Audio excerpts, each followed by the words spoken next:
What is Hajj? What does the word Hajj mean? Al-qasd, your aim. Think of this. Everything you do in this deen has a meaning. There is external things we do, but there is the inner meaning. So for anyone who goes to Hajj, because we have people online and I'm sure many of them are going, bi'idhnillah. Why are you going? Don't you ever think I am going because Allah told me it's Hajj and I have to go? Of course it is. But think of this. There's at least 3 to 4 million. Allah knows how many people will be there, right? Average, let's say 3 million. The 3 million went because Allah told them to go for Hajj. What is the difference between me and them? Or what is the difference between all these people doing tawaf? Are they all the same? Like when you are praying in Taraweeh here in Ramadan, is everybody the same? Everybody is doing the same, but are they the same? So the qasd, that's why it is. The qasd is your aim. Why are you going? And the best answer, I learned it long time ago, is what Sayyidina Musa said to Allah subhanahu wa ta'ala when Allah asked him, why did you leave your people behind you? Why didn't you just wait till your people come with you? Why did you rush? The answer was, عَجِلْتُ إِلَيْكَ رَبِّي لِتَرْضَى. I rush to you so you are pleased with me. That should be the title of Hajj. Is what is the point?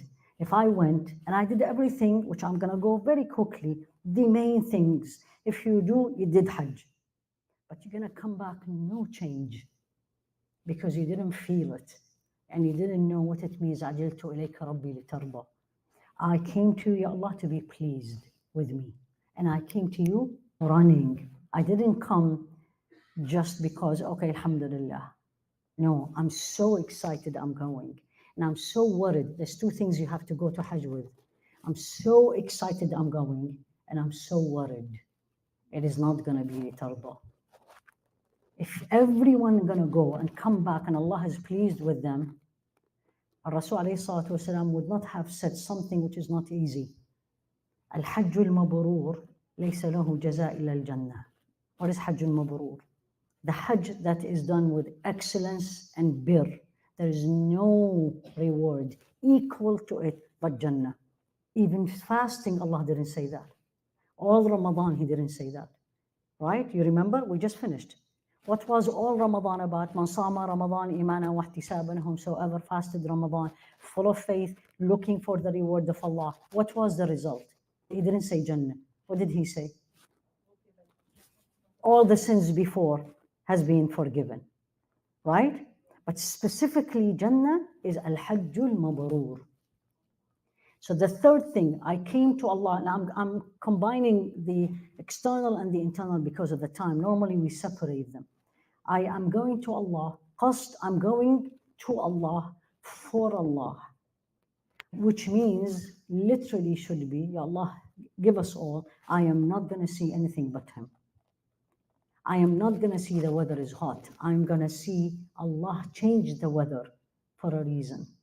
I don't see people very crowded. I see all these people, Allah brought them. What is the difference?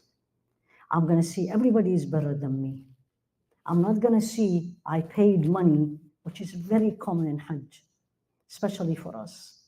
I paid that much money and whatever the agent, whatever did not fulfill. Then you didn't see Allah. You saw the money, you saw yourself, and you saw people. So I came to Allah, I'm leaving home for Allah to be, and I'm rushing, so Allah will be pleased with me. That's number 1. And number 2, I want Jannah. I definitely want Jannah, and I'm saying it very confident, and I really mean it because He told me, which means I have to fulfill number 1. What is number 1? Hajjun Mabrur. How do you know your Hajj is Mabrur? When you come back. It's a very, very easy sign, very difficult. The person comes from Hajj. His focus is Akhirah, and he is absolutely pushed away from dunya. مُعْرِضٌ عَنِ الدُّنْيَا مُقْبِلٌ عَلَى الْآخِرَةِ. Hassan al-Basri said that. So one of the signs you come back, you're living the same, but your interest is not this anymore. You lose interest. You still invite people, still people invite you, still go to work, still you do this, you live. But what makes you upset is not people anymore. What makes you happy is not what you get, how much they will pay me, is what Allah is saying to me. I'm going to say this because it's really going to move you. And I lived that experience. We were in Hajj, think about maybe 20 years or a little bit less. And this woman was with us. And it was the most expensive Hajj. We were staying, for those of you who know Mecca very well, in Darut Tawheed, Intercontinental, the most expensive one. We arrived to Mecca. I remember very well, this woman disappeared.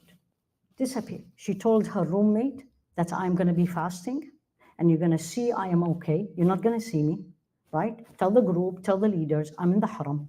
You know I'm here because when you order food and to the luxury, they bring you food to the room.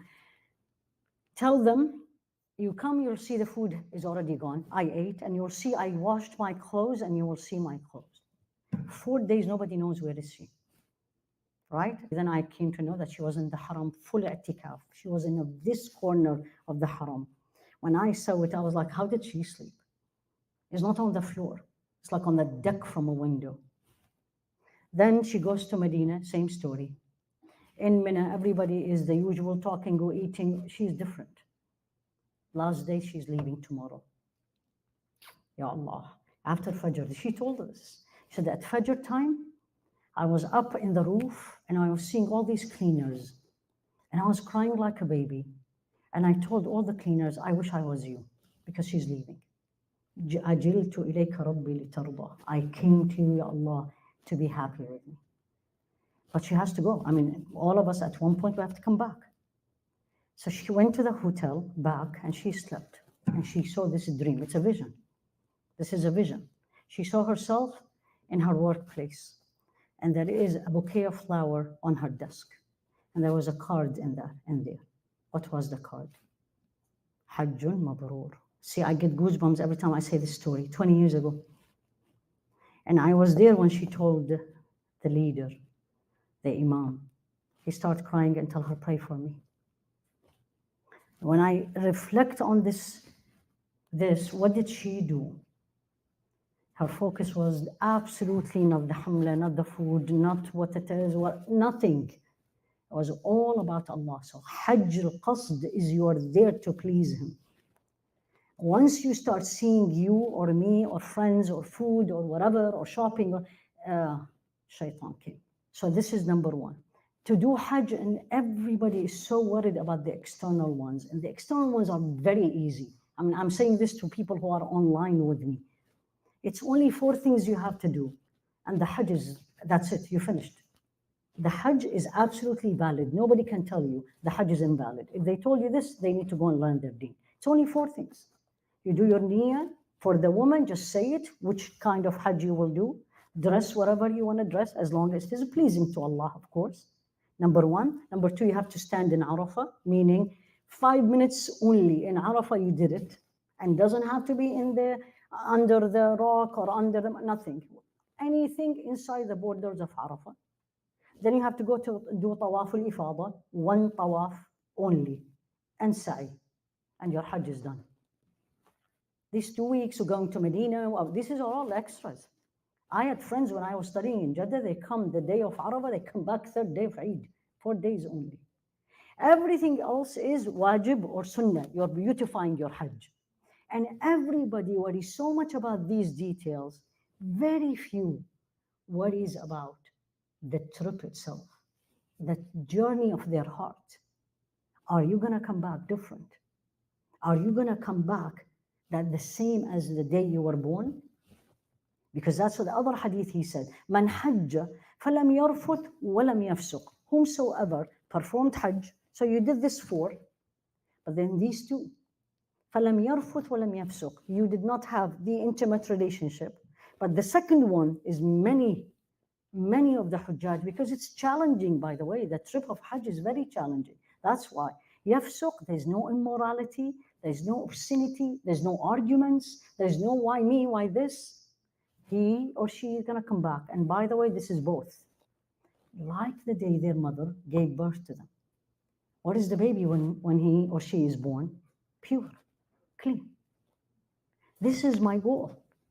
When I go to Hajj, this is my goal.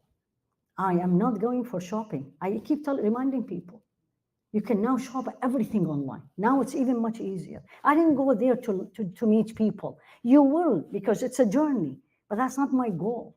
I'm not going to spend my time in the haram asking everybody, where do you live? How many children you have? I didn't go for that. That's not qasd. I'm not seeing Allah, I'm seeing people.